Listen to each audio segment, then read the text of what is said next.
Okay, so get this. Someone has handed us like a ton of YouTube videos, and they're all about Netflix's live-action Avatar. You know, The Last Airbender. We're talking about everything, you know? Yeah. All those hidden details, the Easter eggs, the things that have got fans, like, totally debating, you know, crazy stuff. Controversial changes. Exactly. And you want the expert take, right? Yeah. Well, think of this as, like, your official deep dive into all things Avatar. I think what's really cool is like how all these YouTubers are all coming at this adaptation from like totally different angles, you know? Yeah. Some are laser focused on the little details, the connections to the lore, you know? Yeah. But then others are all about the big picture stuff. How does the story change? And what does it all mean? Right. So what we're going to do is we're going to take all those threads and weave them together and give you the ultimate breakdown. I love it. One thing that really jumped out at me when I was going through these videos was how the live action series just dives straight into the air nomad genocide. It's something we only ever heard about in the animated series. Right. But here we see it like the full brutality of the attack on the Southern Air Temple. Yeah. And that's something that a lot of the YouTubers point to as like a way to ground the story, Yeah. you know, Yeah. in a darker, more realistic tone. Yeah. It's like Game of Thrones, you know? Oh, yeah. By showing the true cost of war, it makes the stakes so much higher. Right. It's not just an adventure anymore. It's like a fight for survival. Oh, totally. And there's this one detail that several YouTubers picked up on that I thought was so chilling. Yeah. They show the airbenders performing this ceremony for Sozin's comet, Right. which unintentionally brings them all together in one place, Oh, wow. making them incredibly vulnerable to the Fire Nation attack. It's such a tragic twist of fate, isn't it? Yeah. They're celebrating this celestial event Yeah. that will ultimately lead to their downfall. It's like, yeah. Just adds this whole other layer of like dramatic irony to the story. Right. And it just really drives home how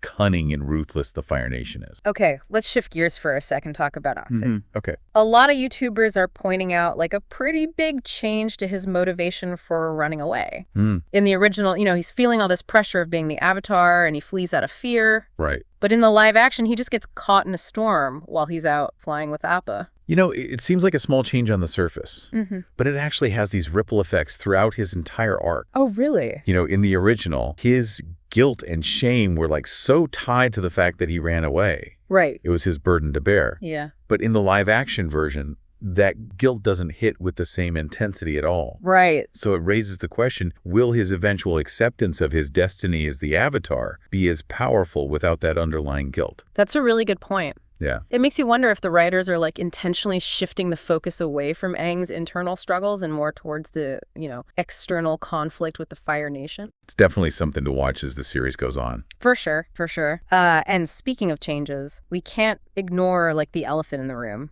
Or should I say the boomerang in the room. The live action series just completely removes Sokka's sexism, Right. which has sparked some pretty heated debate among the YouTubers we've been watching. Yeah. I mean, it's a bold move. Some fans see it as like a total betrayal of the source material. Right. They're arguing that it strips Sokka of this key character arc. Yeah. Because in the original, his interactions with the Kyushu warriors, especially Suki, you know, they forced him to confront his prejudiced views. Totally. And he evolved as a person. Right. And by removing it completely, are they kind of robbing Sokka of that agency, you know, to recognize and confront his own flaws? Right. Is it better to start perfect? Right. Or to struggle and stumble and grow through your mistakes? That's a good question. Yeah. And that's a question a lot of these YouTubers are wrestling with. Yeah, one YouTuber even pointed out that this change impacts his relationship with Suki. Oh, how so? Well, in the live action version, she's like instantly attracted to him. Oh. Which kind of undermines the whole development of their relationship that we saw in the original. Right. Their connection felt earned because it was built on mutual respect and understanding that grew over time. Yeah, that's a really good observation. Sure. It does make their relationship feel less organic. Yeah. Less like a journey of two individuals learning and growing together. Exactly. And it speaks to like a bigger question about how adaptations handle character development. Right. Especially when it comes to challenging outdated attitudes. Yeah, for sure. Another character who gets a pretty significant makeover is Katara. Oh, yeah. They've really toned tone down her fiery, quick-tempered personality. Right. And some YouTubers are saying it makes her feel less assertive. Exactly. And one even argued that it undermines her confrontation with Master Paku. Oh, yeah. About the Northern Water Tribe's sexist traditions. Right. Her anger and passion in that scene were so crucial. Yeah. They gave her this undeniable strength. Right. Without that fire, does the confrontation have the same impact? It's hard to say. Yeah, it's debatable. This also makes me wonder how they'll handle her character arc in future seasons, especially when it comes to bloodbending. Oh, yeah, that's a good point. You know, her rage and her protective instincts were so integral to that whole storyline. Yeah, it's a technique fueled by intense emotions. Okay. And if they've softened Katara's edges, it'll be interesting to see how they adapt that complex and morally gray aspect of her character. Totally. And then there's King Boomy. Oh, yeah. He's practically unrecognizable in the live-action series. Really? The playful, eccentric king we all know and love is just gone, replaced with this, like, traumatized, jaded ruler. Wow, that's a big shift. It is. One YouTuber argued that while it adds a layer of realism, war changes people, Right. it fundamentally alters Boomy's dynamic with Aang. Yeah. Remember that joyful reunion in the original series? Oh, yeah. It was heartwarming and hilarious. So That kind of energy just isn't there in the live-action version. you're so right. It feels like a missed opportunity to recapture that unique blend of wisdom and whimsy that made King Boomy such a fan favorite. It makes you wonder if maybe the creators are trying to make a statement about the lasting impact of conflict, Yeah. even on those who seem larger than life. Right. Maybe they're exploring a darker, more nuanced side of the Avatar world, Yeah. where even the most lighthearted characters bear the scars of war. Maybe they're trying to create a more grounded and realistic world where the consequences of war are felt deeply by everyone, even eccentric earthbending masters. That's a really good point, and it speaks to the broader themes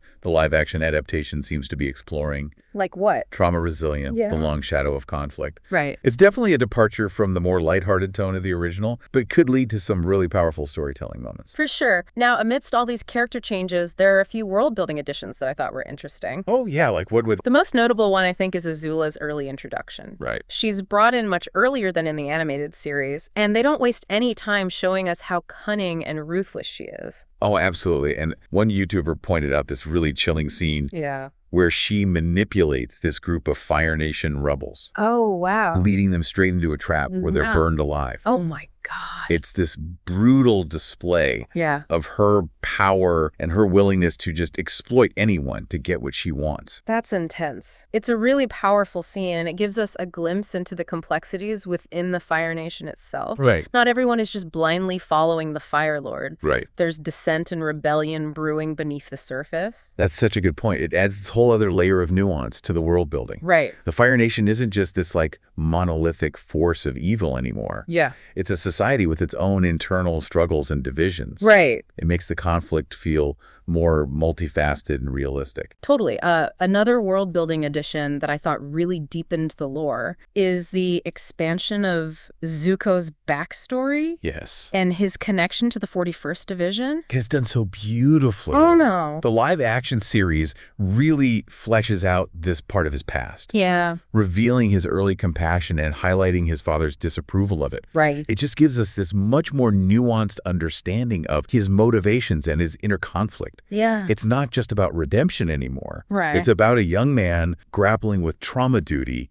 Yeah. and this deep-seated desire for his father's love. It makes his journey feel even more tragic, doesn't it? Totally. He's this young prince torn between his desire to please his father and his inherent sense of compassion. Right. You can't help but root for him, even though he's technically an antagonist. I know it's true, and that's a testament to the power of good storytelling. Right. They've taken a character who could have easily been one-dimensional Totally. and given him depth and humanity. Right. It makes his eventual redemption arc all the more satisfying. Now, despite all these fascinating changes and additions, there is one recurring criticism that kept popping up in these YouTube videos. Oh, yeah. What's that? The pacing. Hmm. With only 8 episodes to cover the entirety of the first season, some YouTubers are arguing that the narrative feels rushed. That's a valid concern. Yeah. And a lot of YouTubers specifically pointed out how that faster pace impacts the relationships between the characters. Right. They spend less time together, so their bonds don't feel as authentic or earned. Right. It's like trying to cram a semester's worth of material into like a weekend crash course. Yeah. You might learn the basics, but you miss out on all the depth and the nuances. It's a shame because, like, the heart of the animated series was those relationships. Totally. The journey that Katara and Sokka shared was just as important as their fight against the Fire Nation. Exactly. That sense of camaraderie, that shared experience of facing danger and growing together. Yeah. It's what made the animated series so special. Yep. And if the live-action adaptation sacrifices that in favor of a faster pace, it risks losing some of the magic that made the original so beloved. It's a delicate balance, isn't it? It is. Modern audiences might be used to faster-paced storytelling. Right. But if it comes at the expense of character development and emotional resonance, then is it really worth it? That's the question a lot of these YouTubers seem to be asking. Yeah. And it's something we'll be keeping in mind as we continue our deep dive into the live-action Avatar. Right.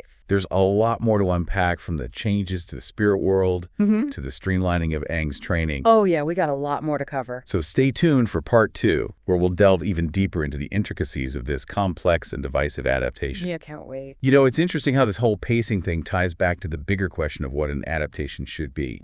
Is it like a faithful recreation or a reinterpretation? Right. And how do you balance staying true to the original while still making it like fresh and engaging for a new audience? Right. These YouTubers are really grappling with that tension. Yeah, and one area where that tension is like super apparent is the spirit world. Oh, the spirit world, yeah. But the live action series really shakes things up with how it's portrayed and how it functions. Yeah, remember in the animated series, the spirit world was this mystical, almost like ethereal realm. Yeah. And Aang could only access it through meditation or these specific gateways. Right. But the live action version makes it so much more like tangible, you know, more physical. Katara and Sokka can even enter it. Yeah. And one YouTuber pointed out that they encounter Ko, the face stealer, in the spirit world. Oh, wow. Which is a huge departure from the original series. Yeah, Ko was always this like localized spirit. Right. Tied to a specific location. Right. But here he seems way more mobile and free-ranging. It's definitely a big change, and it has fans divided. Yeah. Some people love the more visually stunning and elaborate depiction of the spirit world. Right. But others feel like it loses some of its mystery and spiritual depth. It's like comparing a sprawling epic fantasy film to a quiet introspective poem. Oh, yeah. Both could be beautiful and moving, but they evoke very different emotions. It's interesting to think about how these changes might impact the story moving forward. Yeah. Will they ultimately lead to a satisfying conclusion, or will they create like inconsistencies and unresolved plot threads? That's a good question, and honestly, only time will tell. Right.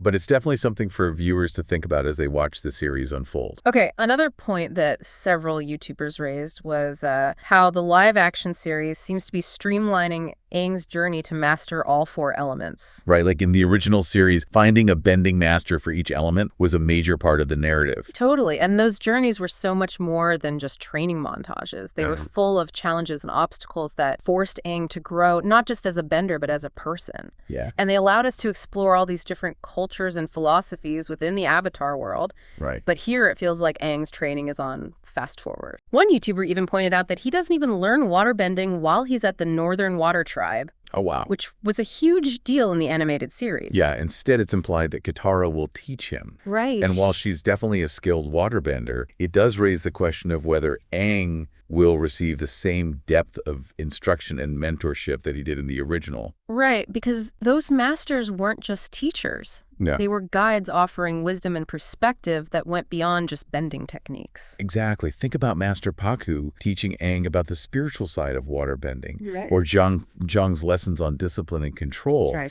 Those interactions really shaped Aang's understanding of the world and his role as the Avatar. Exactly. Will the live-action series be able to capture that same depth of character development with this more streamlined approach? It's hard to say. Yeah. It's possible they'll find creative ways to weave those essential lessons into the narrative, even with a faster pace. But it's a valid concern, and it points to this trend we're seeing in a lot of modern adaptations. What's that? Pressure to condense and streamline these complex storylines. It's almost like they're trying to cater to shorter attention spans. Yeah. But sometimes it feels like it comes at the expense of character development and emotional depth. Like you're getting the Cliff Notes version of a classic novel. That's a great analogy. It highlights the challenge of adapting a beloved story for a new generation. Right. How do you strike that balance between staying true to the spirit of the original while still making it accessible and engaging for a modern audience? And speaking of appealing to a new generation, let's circle back to that discussion about adapting older works for modern audiences. Okay. We touched on it earlier with Sokka's sexism. Right. But it's a broader issue that applies to other aspects of the story as well. Yeah. For example, one YouTuber brought up the depiction of violence in the live-action adaptation. Yeah, that's an important point. The animated series definitely had its share of action and combat, but it was often stylized and presented in a way that wasn't overly graphic. Right. It was more about the artistry of the bending and the strategic maneuvering. Right. But the live-action series has been noted for its more realistic and at times quite brutal portrayal of violence. Right. That opening sequence depicting the air nomad genocide is a prime example. Yeah. It's intense and unsettling even for adults. Absolutely. And while some viewers might argue that it's necessary to show the true horrors of war, Right.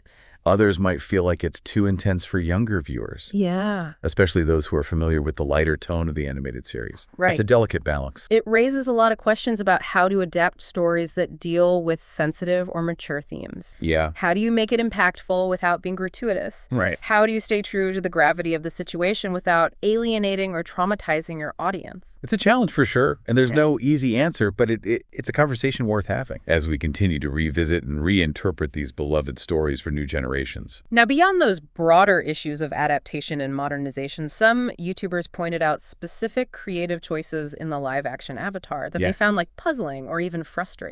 So for instance, one YouTuber couldn't understand why they decided to make Aang aware of the air nomad genocide right from the start. Oh, that's a good point in the animated series. That revelation was like a gradual and emotionally impactful process. Right. Aang slowly pieced together the truth about what happened to his people. Right. And that journey of discovery was so crucial to this character development. Yeah. It was about him confronting his grief and his survivor's guilt. But in the live-action version, he's basically told up front that everyone he knew is dead. Yeah. Which kind of robs that storyline of its emotional weight. It's like they skipped over a whole chapter of his emotional arc. Exactly, and it removes a significant element of suspense and tension that was present in the original. We as viewers got to experience that journey of discovery alongside Asag. Yeah. Feeling the weight of the truth settle upon him as he learned the fate of his people. Right. Another change that a lot of YouTubers questioned was the decision to have Katara find a water-bending scroll in her grandmother's belongings. Oh, yeah. That was a head-scratcher for many. Yeah. In the animated series, they made a whole adventure out of retrieving that scroll from pirates. Yeah. It was action-packed and funny, and it really showcased Aang and Katara's resourcefulness and teamwork. And it was like a pivotal moment for Katara. Right. It marked the beginning of her journey as a waterbender. Totally. But in the live-action version, the scroll is just there. Yeah. It feels like a missed opportunity to capture that same sense of excitement and discovery.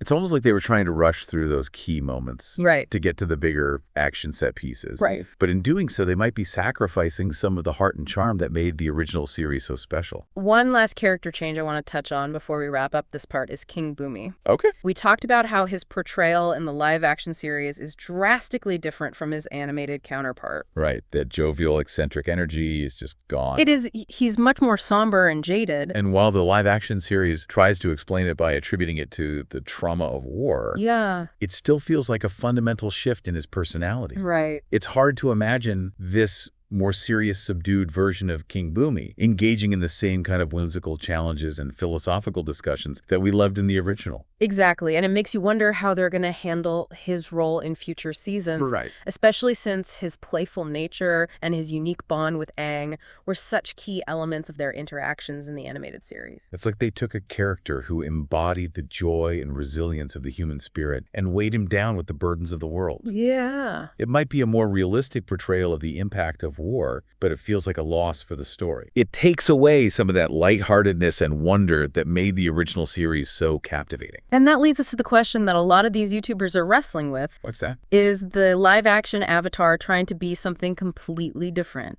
Is it striving for a more mature, grounded tone that caters to a different audience? Right. Or is it losing sight of the elements that made the original series so universally beloved? Those are the questions we'll be exploring further in the final part of our deep dive. It's almost like, the live-action adaptation is like walking this tightrope. Yeah. Trying to stay true to the original, but also forge its own path. Right. But in trying to appeal to like a broader, maybe a more mature audience, is it risking alienating the very fan base who like fell in love with Avatar in the first place? It's the classic adaptation problem. Yeah. There's no like magic formula. Right. And what works for one story might not work for another. But ultimately, I think what really matters is whether the adaptation manages to capture like the essence of the original, Yeah. Even if it takes some liberties with like the specific details. So it's less about like a shot-for-shot remake and more about capturing the spirit, the heart of what made Avatar so special. Exactly. And that's a judgment call that each viewer has to make for themselves. Right. How does it resonate with you? Right. Does it evoke the same emotions? Does it feel like Avatar? Yeah. Even if it looks and sounds a bit different. Now, one thing that these YouTubers kept coming back to was this idea that the live-action Avatar might be aiming for a more mature audience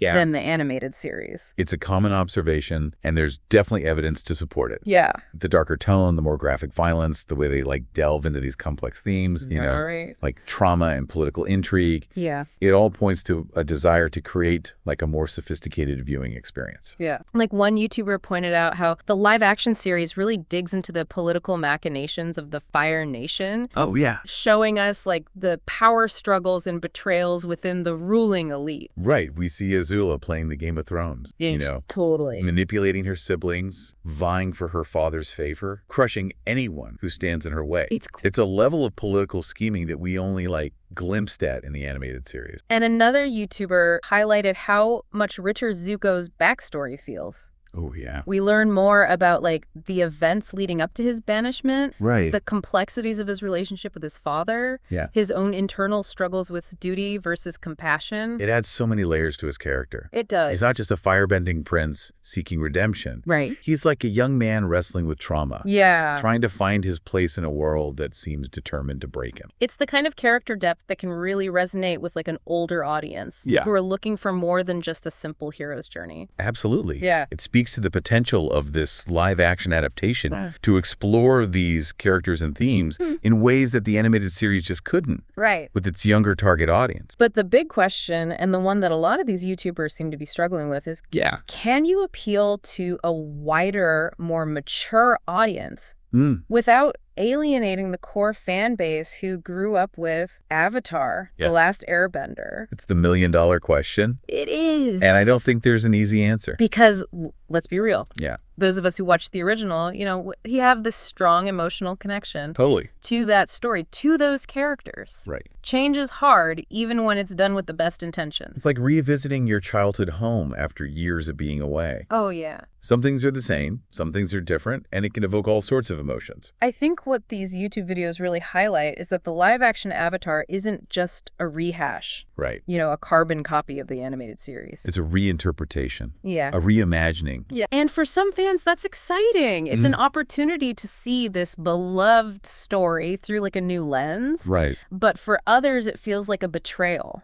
Yeah. Like a tampering with something sacred. And both of those reactions are valid. Yeah. That's the beauty of art. It's subjective. Yeah. It sparks different emotions, different interpretations in everyone who experiences it. Right. There's no right or wrong way to feel. So as you continue your Avatar journey, whether you're revisiting the animated series or diving into the live-action adaptation, I think key is to approach it with like an open mind. Totally. Don't go in expecting a beat-for-beat remake. Right. Be open to the changes, appreciate the effort to bring something new to the table, Yeah. And most importantly, allow yourself to feel whatever emotions come up. Because whether you love it, hate it, or land somewhere in between, this live-action adaptation has definitely reignited the conversation about Avatar. For sure, it's gotten people debating. And ultimately, I think that's a good thing. It shows that people still care deeply about this story, Yeah. about these characters. Totally. And in a world saturated with reboots and remakes, that's something special. It is. So there you have it,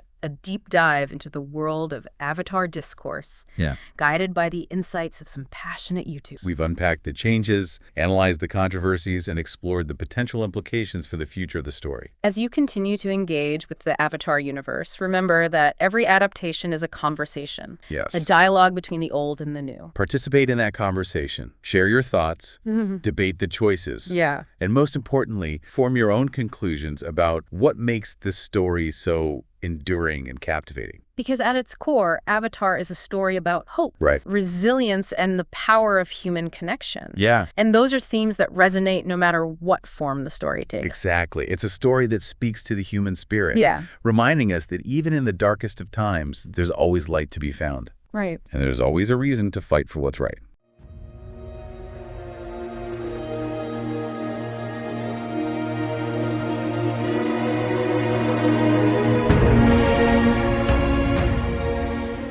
Why, even a year later, it's still considered a big miss by a lot of the fans. Yeah, it's interesting, isn't it? You'd think with time, some of the initial reactions might soften, but it seems like this one's really stuck with people. It has. I mean, I think it's important to acknowledge up front that the original animated series was a phenomenon. It wasn't just a show. It was a cultural touchstone for a whole generation. Totally. And that's where I think a lot of the disappointment stems from. The original had this depth to it that's hard to replicate. You know, these complex characters, these really weighty themes like war and duty, and this incredible world that was so richly inspired by Asian cultures and mythologies. Right. So when you have a source material that's that beloved and that well crafted, the expectations for any adaptation are going to be sky high. For sure. And with Avatar, it felt like those expectations just weren't met. Like it missed the mark on a lot of key elements. Exactly. And I think one of those common criticisms you see online, and I've definitely seen this myself, is about the casting choices. Yeah, the casting definitely sparked some heated discussions. It did. For example, a lot of fans felt that the actor who played mention a specific character and actor didn't really embody the spirit of the character from the animation. Right, right. And I get that. I can see why that casting choice might have rubbed some people the wrong way. But, you know, I do think it's important to look beyond just the actors themselves. Did they get the direction they needed